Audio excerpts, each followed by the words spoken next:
A reflexão do filósofo Thomas Kempis nos faz refletir sobre a verdade e os enganos da realidade. Diz: Filho, anda diante de mim em verdade e procura-me sempre com simplicidade de coração. Quem anda diante de mim na verdade será defendido dos ataques inimigos, e a verdade o livrará dos enganos e das murmurações dos maus. Se libertar a verdade, serás verdadeiramente livre e não farás caso das vãs palavras dos homens.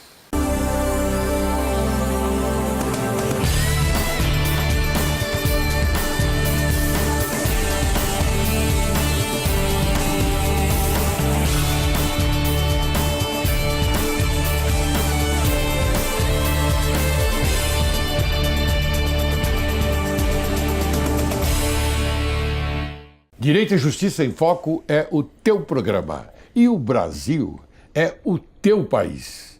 Inicia o programa de hoje com as sábias palavras de Bernard Lebovier de Fontenelle. Se tivesse a mão fechada cheia de verdade, bem que me guardaria eu de abri-la.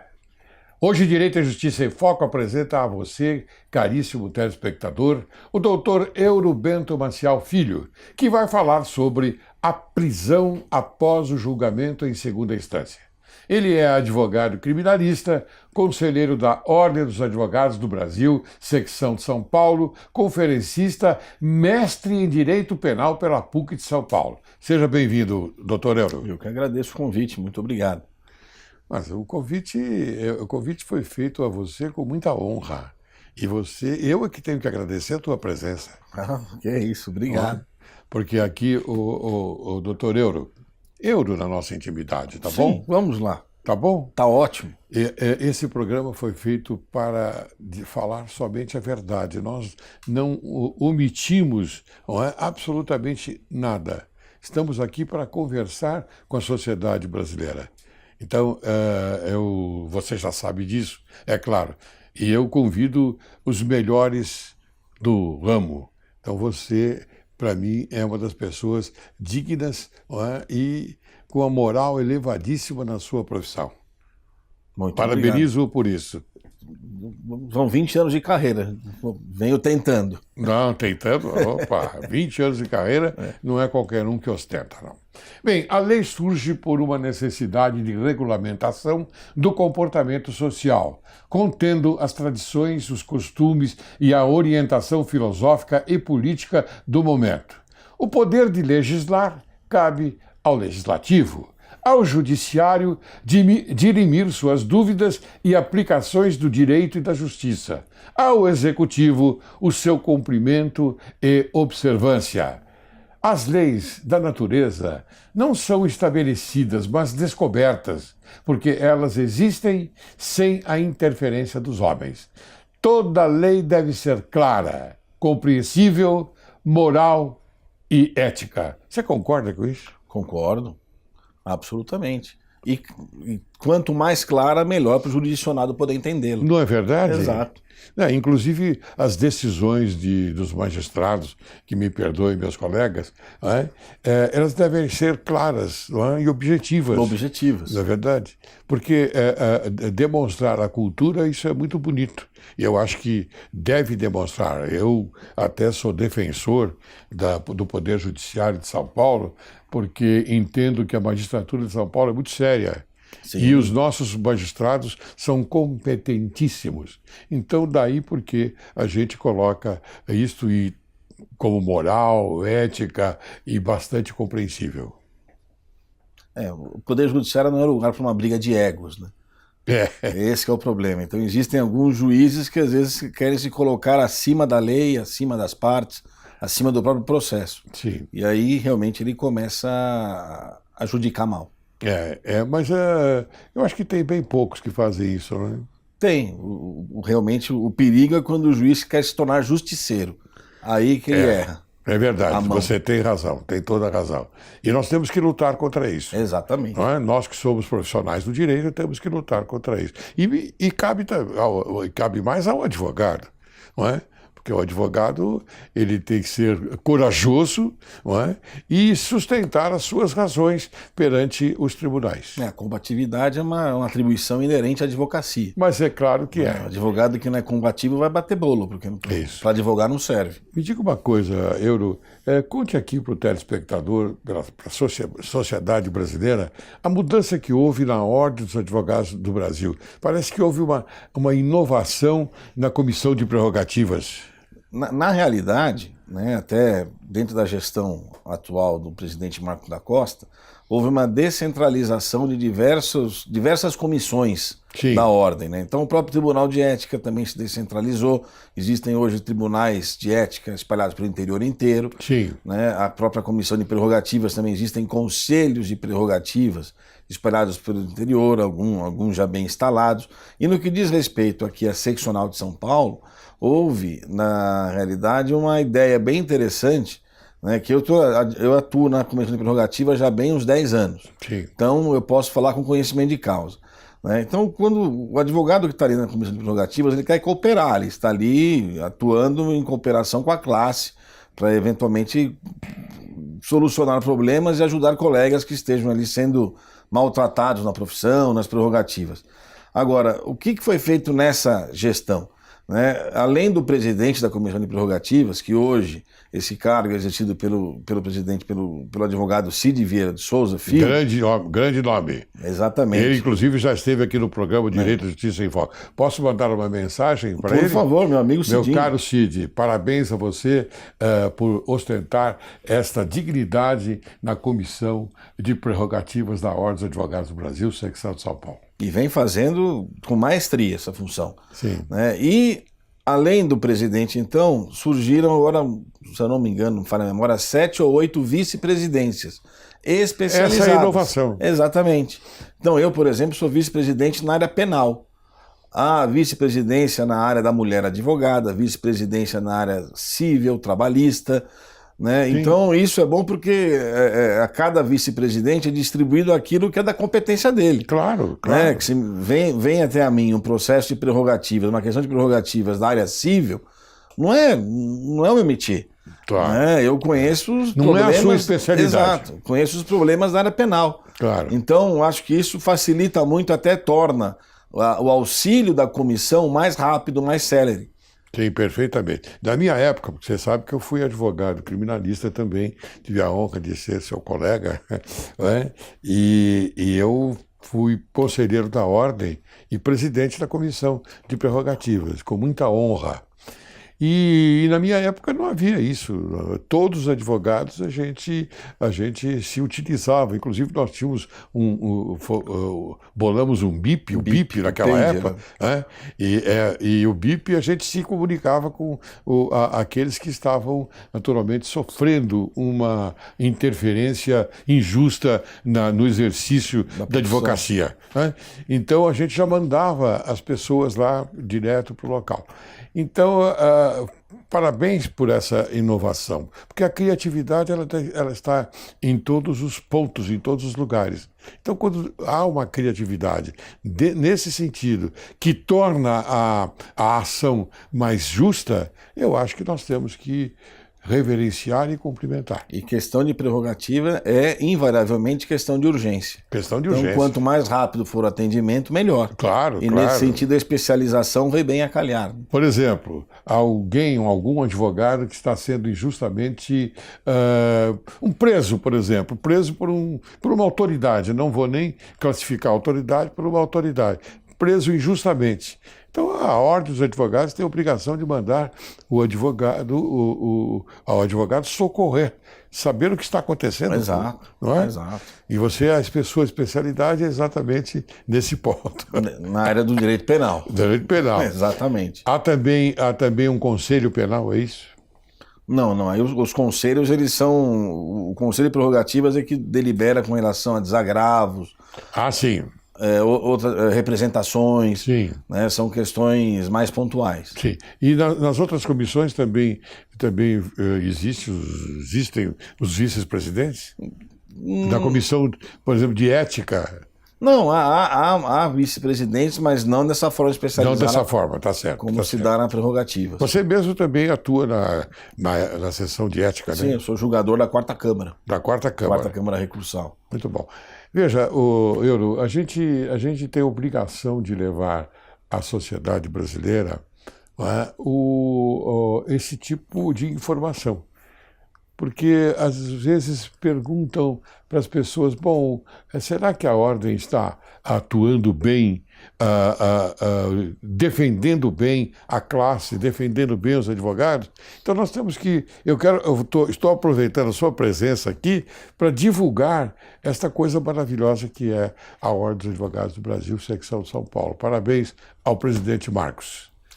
Não, realmente, no que diz respeito à comissão de prerrogativas, posso afirmar que realmente ela vem sendo bem atuante. Muito bem. E as conferências da Ordem têm sido atuantes? Você atua também lá nas conferências ou não? Na parte da cultura. Nas palestras. Das palestras. Atuo, também sou palestrante também. Ótimo. A gente tenta, na medida do possível, palestrar sobre diversos temas. Sempre, pelo menos no que respeita a minha pessoa, de direito penal, mas já fui para vários cantos desse estado aqui, sempre tentando ensinar alguma coisa. Né? Você sabe que, às vezes, eu também sou convidado para atuar pela Ordem dos Advogados, em algumas cidades do interior. Então eu vou com muita satisfação. Também. Não é? Também. Muito bem. Bom, hoje nós estamos aqui para falar sobre esta famigerada prisão em segundo grau. Não é? Famigerada. O adjetivo é bem esse mesmo. Não é? Famigerada prisão em segundo grau. Então, a primeira pergunta que eu faço a você, meu caro Euro, é a seguinte: a prisão em segundo grau, recentemente autorizada pelo STF, desde fevereiro de 2016, se não me engano, é isso? Isso. Muito bem. A novidade é novidade no nosso direito? Na realidade, não. Ela, por exemplo, ela está dentro daquilo que exige a Constituição? Não, aí não. Vamos por partes. Primeiro, ela não é novidade, porque entre 88 e 2009, ela foi, de certa forma, aplicada no nosso direito, apesar do texto constitucional. A mesma Constituição que nós temos hoje, nós tínhamos lá a partir de 88 até 2009. Sim. Então, havia uma discussão com relação à possibilidade da prisão após o julgamento em segunda instância. Né? O que aconteceu? Em 2009, essa questão foi levada ao Supremo, e aí, por maioria, se não me engano, 7-5, deliberou-se que era necessário respeitar o texto constitucional, ou seja, aguardar o trânsito em julgado para daí sim dar-se cumprimento à pena. Sim. Ou seja, iniciar o cumprimento da prisão-pena. E de 2009 até 2016 foi esse o entendimento adotado no país.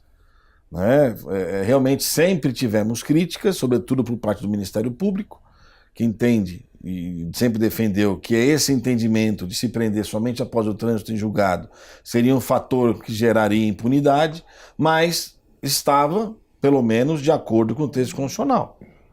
Porque o texto constitucional é claro. Trânsito em julgado. Trânsito em julgado. Aliás, não só o texto constitucional, como também o Código de Processo Penal e a própria Lei de Execução Penal. Sim.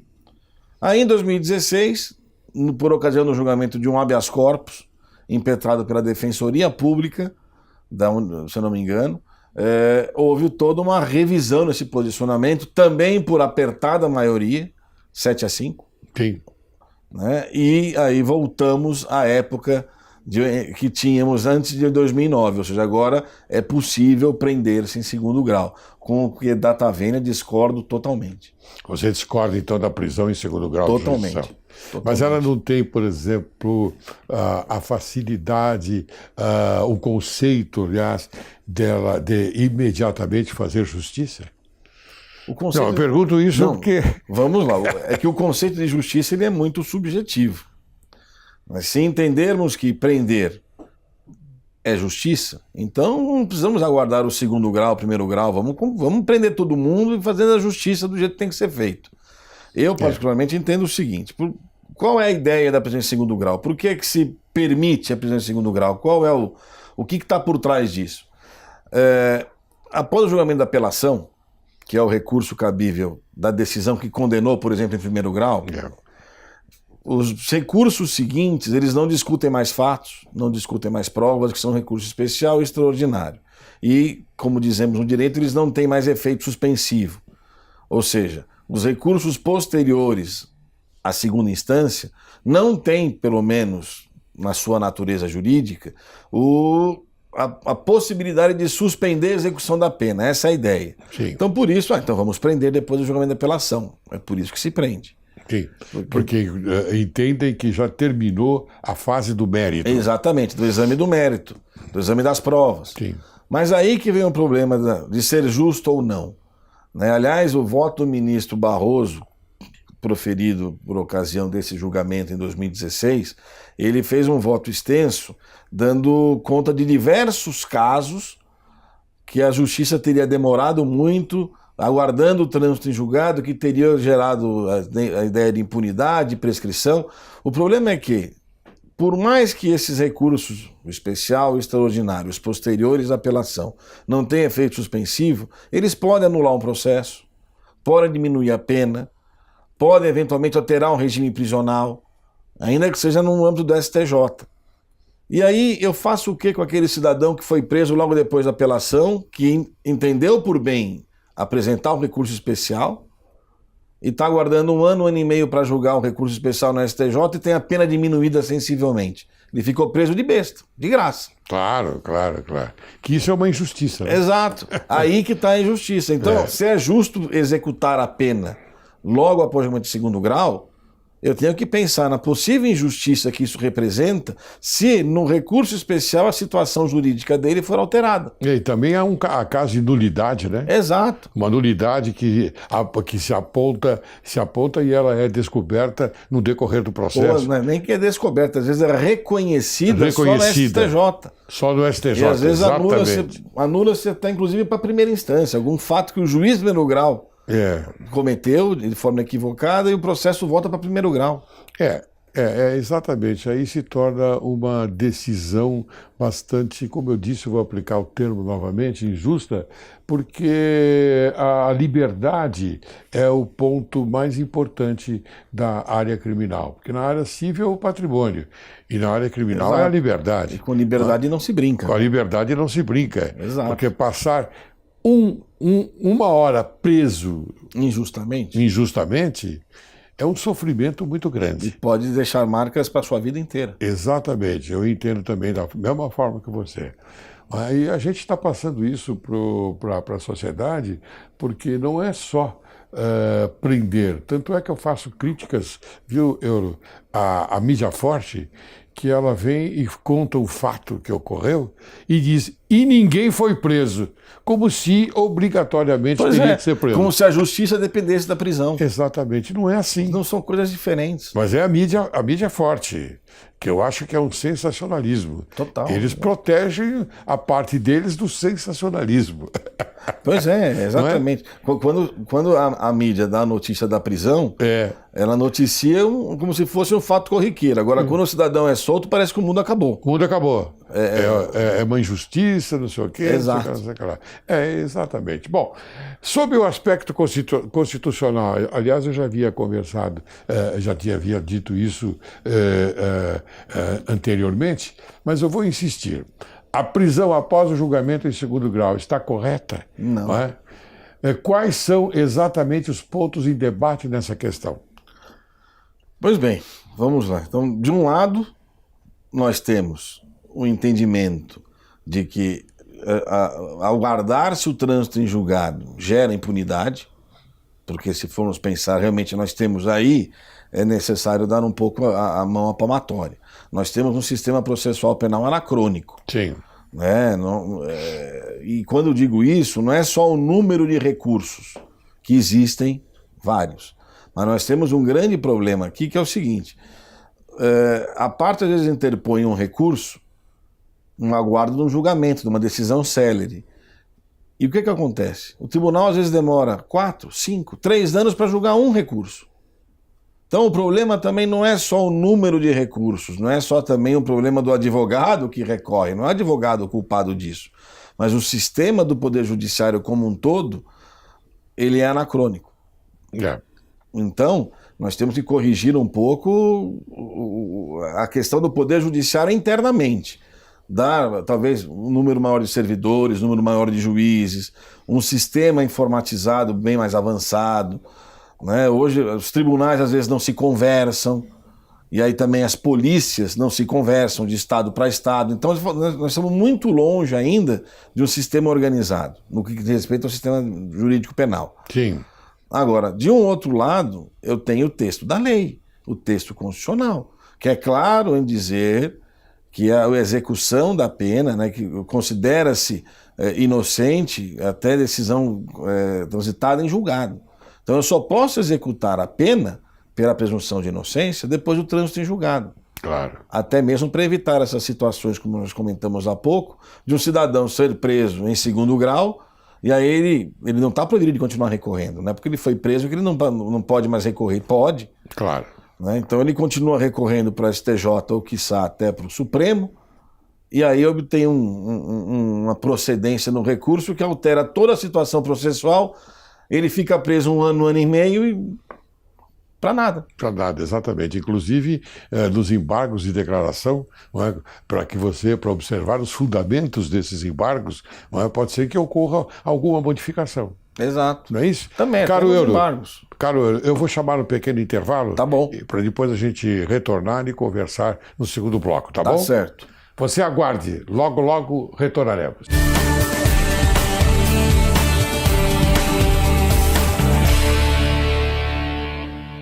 Olá, hoje falarei sobre como lidar com situações em que é necessário dizer não para as crianças. Para isso, vou pegar carona na neurociências e falar um pouco sobre o neocórtex para você entender como funciona o não no entendimento da criança. Conforme explica Daniel Siegel, o neocórtex é responsável pelo raciocínio lógico, uma das últimas partes do cérebro da criança a se desenvolver, e permanece em constante construção durante os primeiros anos de vida. Na verdade, não temos um cérebro, e sim 3 cérebros. Reptiliano, que corresponde aos instintos, sistema límbico, a emoção, e o neocórtex, a razão, como vocês podem ver. Como funciona o cérebro da criança? Muitas informações, imaginação, ação, como você está vendo na imagem. Mas nesse período há uma falta de conexão entre os neurônios. O cérebro ainda está em amadurecimento.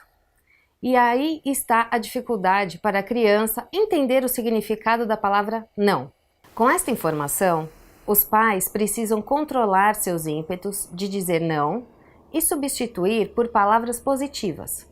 Como o cérebro infantil ainda não está maduro, ele tem dificuldade para bloquear imediatamente a ação. Portanto, cuidado. Dizer não pule para uma criança em cima de uma cadeira pode ser um perigo, um convite ao pulo. Ao invés disso, diga, fique parado. O cérebro da criança não vai ter nenhum dilema para resolver e terá uma chance maior de obedecer e não pular. Dando ordens positivas, você ajuda a criança a obedecer. Obrigada e até o próximo programa.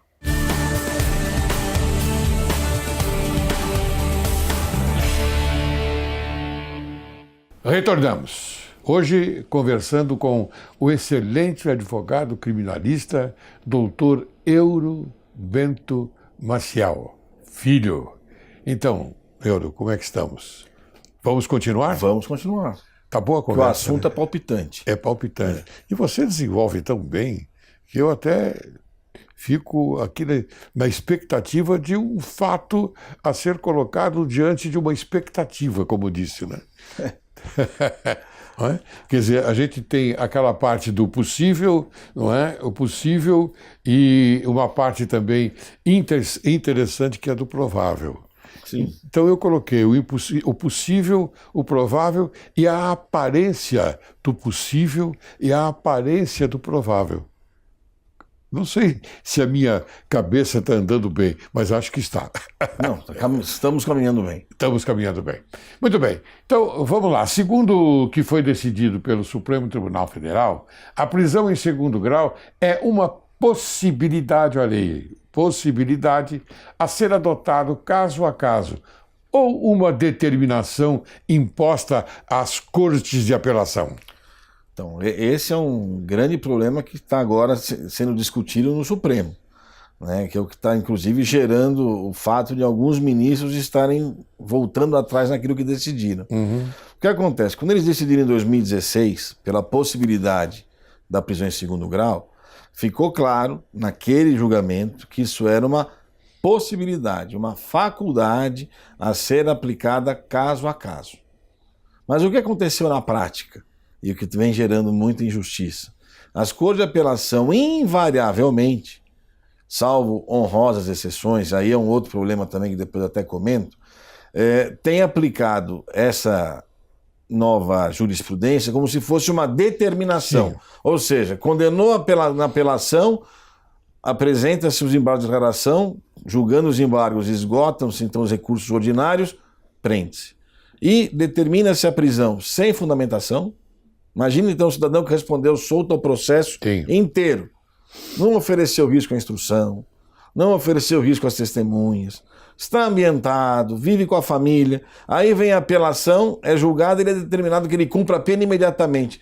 Por quê? Sem fundamentação, sem nada. Não é uma determinação, é uma faculdade que deve então ser analisada caso a caso. E justamente em razão desses abusos que começaram a ocorrer é que o ministro Gilmar Mendes, que em 2016 votou de forma favorável à prisão em segundo grau, já manifestou claramente o sentido de que ele vai realmente, já mudou de posição e agora entende que não é o caso de se prender mais em segundo grau, e sim, na verdade, ele até adota uma terceira via, que é a do ministro Dias Toffoli, de se aguardar pelo menos o julgamento dos recursos no âmbito do STJ.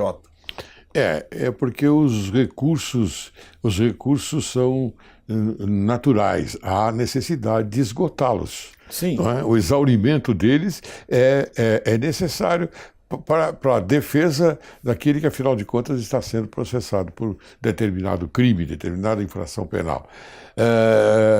Então, você acha que essa é a decisão aliás, a decisão que vai ser levada a efeito, o retorno ao status quo ante? Eu faço votos que sim.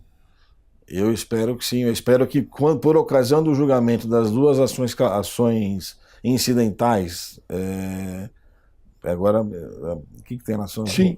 A declaração de inconstitucionalidade, né?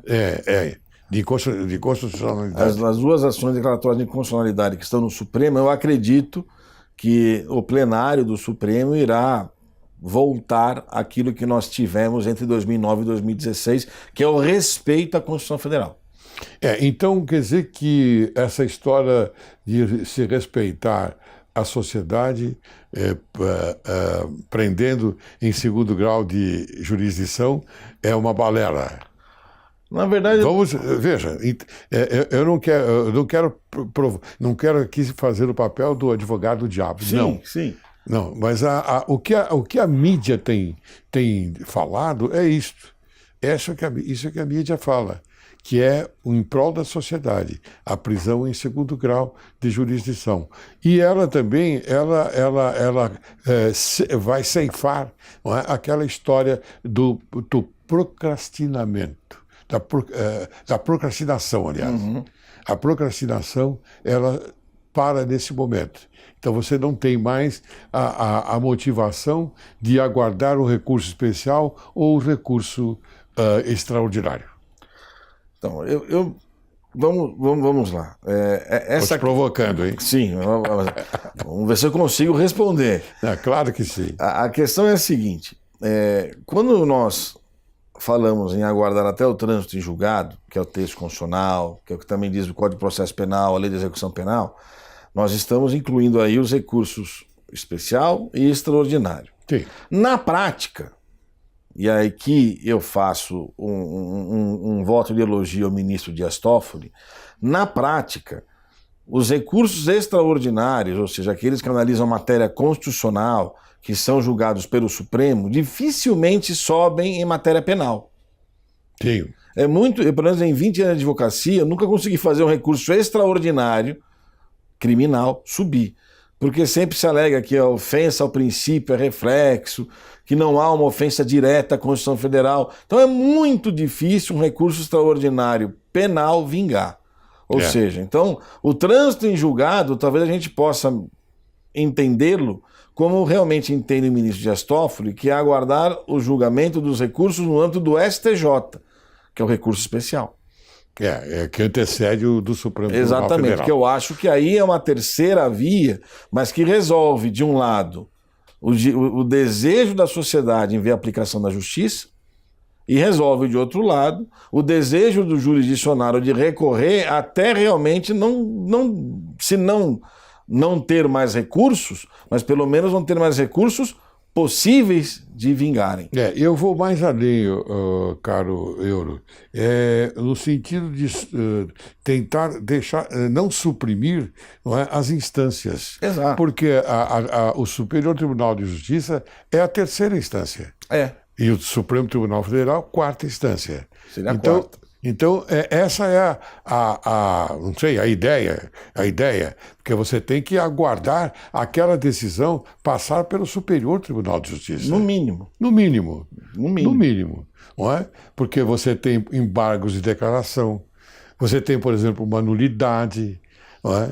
Uma diminuição de pena, uma alteração de regime, uma prescrição. Uma prescrição da pretensão punitiva. No jeito que está hoje, nós temos uma situação que pode chegar a um absurdo do cidadão ser preso após o julgamento de segundo grau, recorrer, porque é direito dele continuar recorrendo, porque prender em segundo grau não significa trânsito em julgado. Sim. Ele pode continuar recorrendo. E por ocasião do julgamento do recurso no âmbito do STJ, ser constatada a prescrição.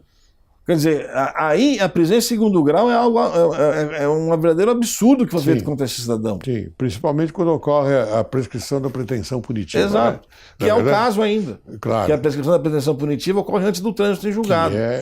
Que ela pode ser conquistada em segundo ou em terceiro grau de jurisdição. Ou em terceira instância. Em segunda ou terceira instância. Sempre em segundo grau, claro. Sim, exato.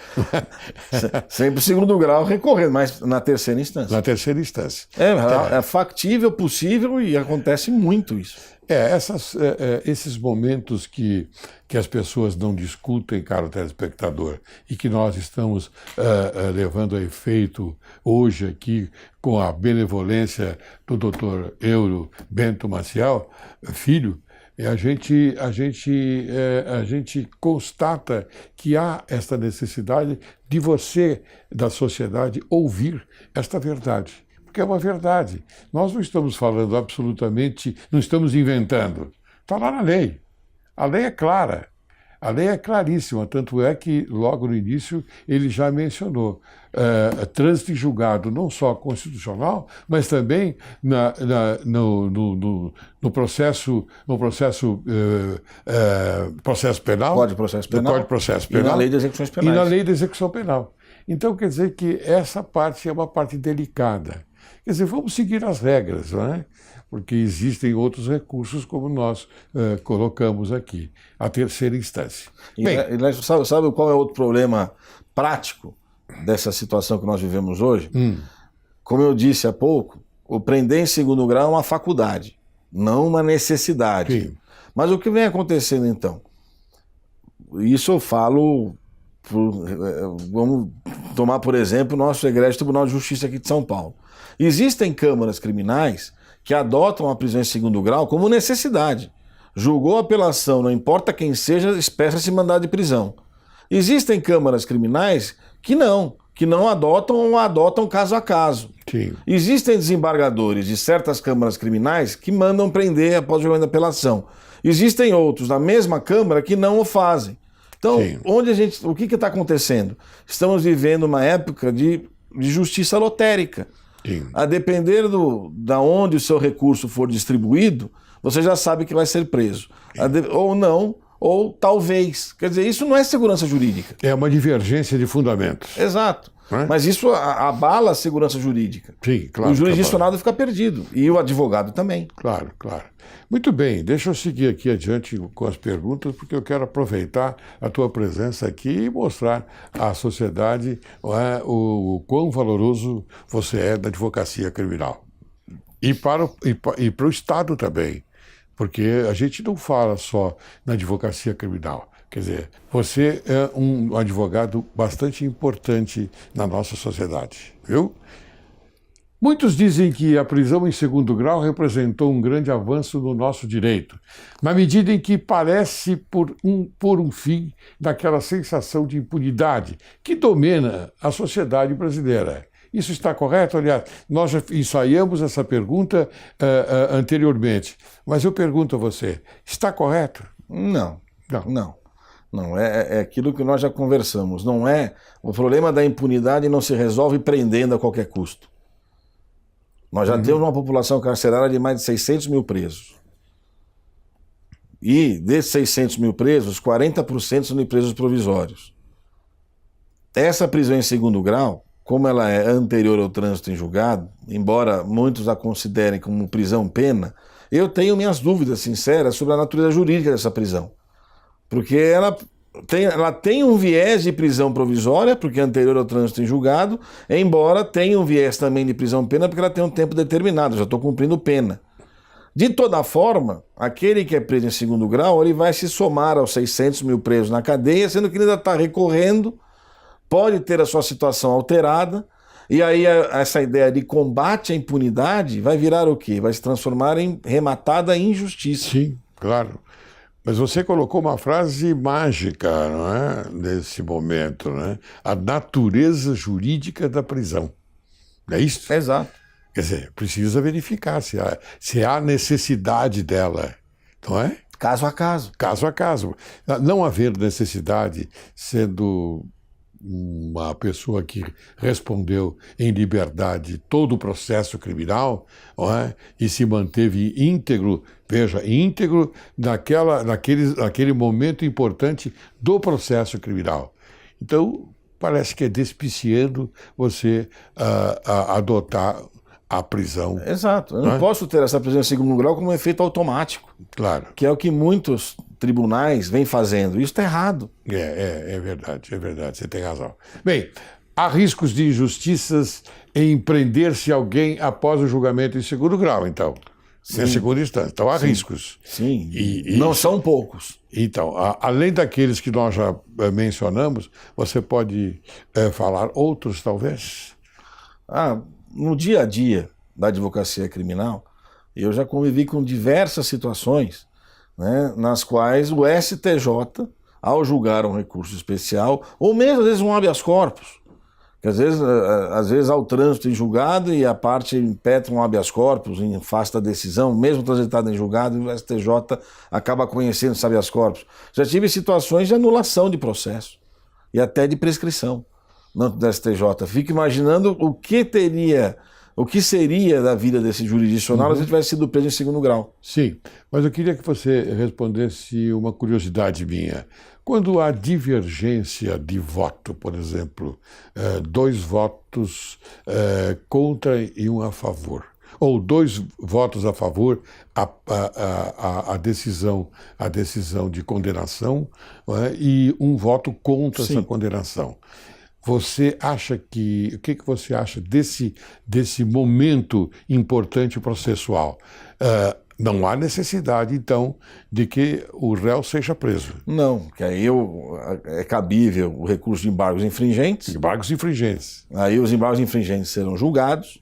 Depois é cabível ainda, se for o caso, embargo de declaração. E se a condenação for mantida, aí sim, pelo novo entendimento, ele poderá ser preso já para cumprir pena. Sim, mas o importante é você aguardar os embargos infringentes. O importante é aguardar o esgotamento das vias ordinárias recursais, que discutem provas e fatos. Tá certo, é isso mesmo, isso é muito importante. Mas eu acho que esse é um momento bastante importante do processo.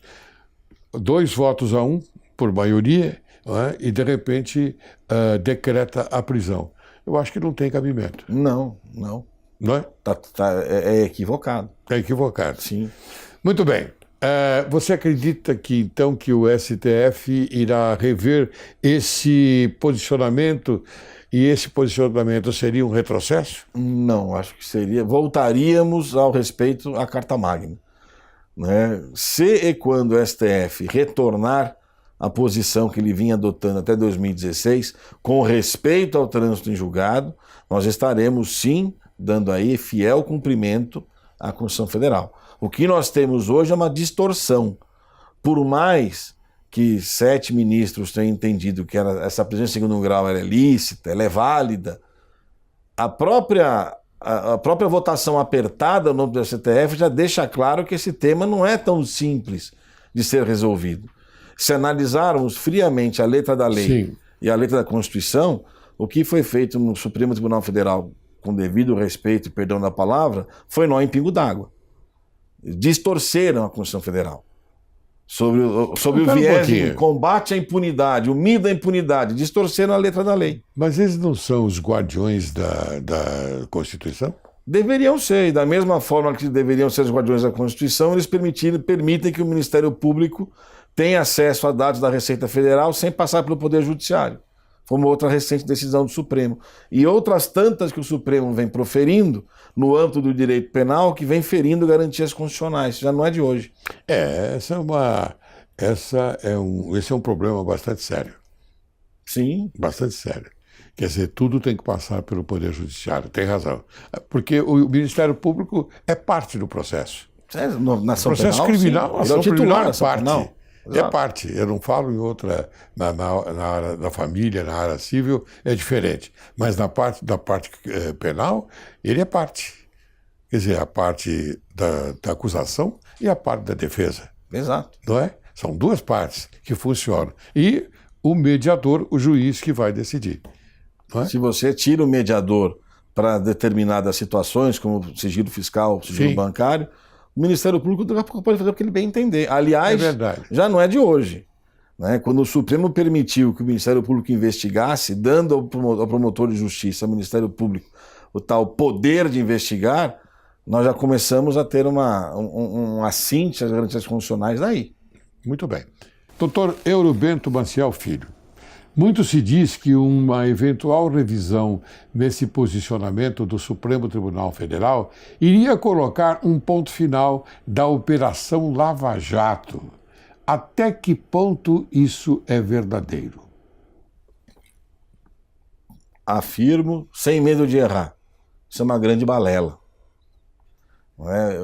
A imprensa muito preconiza, afirma, por aí que, em havendo uma revisão nesse posicionamento, não sei quantos réus da Lava Jato seriam beneficiados, não sei quantos réus seriam colocados em liberdade da Lava Jato. Eu fico pensando, não sei em quantos outros réus que não são da Lava Jato poderiam ser beneficiados com critério de justiça. Sim. Evitando essas injustiças sobre as quais nós já conversamos aqui.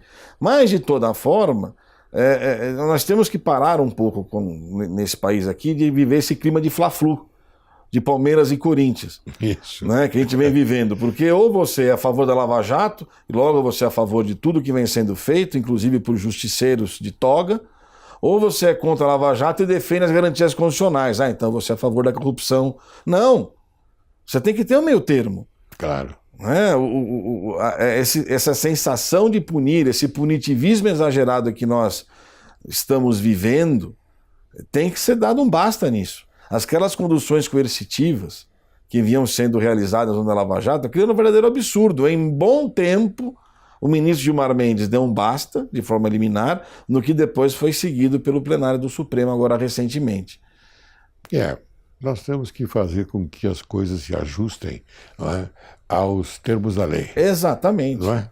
Se a lei diz uma coisa, você não pode contrariar. O Poder Judiciário, o Supremo, seja lá quem for, não pode jogar para a torcida. Né? Tem que aplicar a lei. O juiz é servo da lei. E a lei é igual para todos. E a lei é igual para todos. Muito bem. Bem, eu já estou finalizando o programa, lamentavelmente, porque a conversa está muito boa. Eu que agradeço. Muito boa. Então eu queria oferecer a você uma lembrança do programa, o Crime Complexo, de Silvio Ranieri, que eu traduzi para o português e a Quartier Latam publicou. Está aqui, já está autografado. Muito obrigado, muito obrigado. Tá bom? Agora eu quero as suas considerações finais.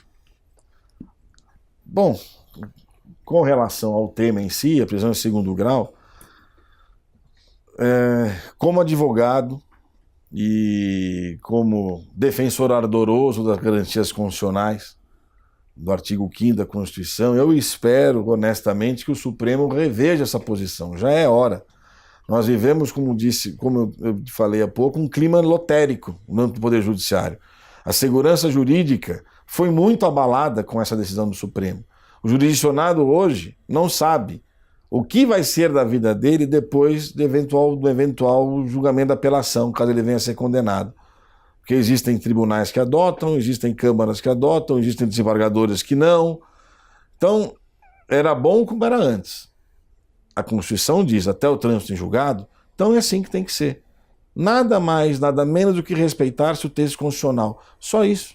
Não, e a lei ordinária, né? E a lei ordinária, por tabela. Por tabela. Mas a Constituição está lá em cima. Né? Sim. Está no ápice. Sim. Né? Então, se respeitarmos a Constituição, já é um grande caminho. Já é um grande caminho, tem razão. Muito bem, Euro, eu mais uma vez agradeço a sua atenção em ter aceito o convite para conversarmos sobre esse tema importantíssimo, porque com isso nós estamos informando bem a sociedade brasileira. Tá bom? Tá ótimo. Encerro o programa de hoje com as sábias palavras de Manzini. O descobrimento da verdade exige modéstia e temperança de desejo, na mesma medida em que exige constância. Quero agradecer mais uma vez a presença do Dr. Euro Bento Maciel Filho, que apresentou para o nosso conhecimento um assunto de enorme relevância, a prisão após o julgamento em segunda instância. Oxalá que a conversa de hoje tenha a força e a energia de aproximar a sociedade brasileira com o objetivo de alimentar e conservar sempre vivo, no coração humano, o lume sagrado da honra, da independência, da magnanimidade, do patriotismo, da consciência pública, preservando os sentimentos de direito e de justiça. Euro, muito obrigado. Eu que agradeço. Obrigado.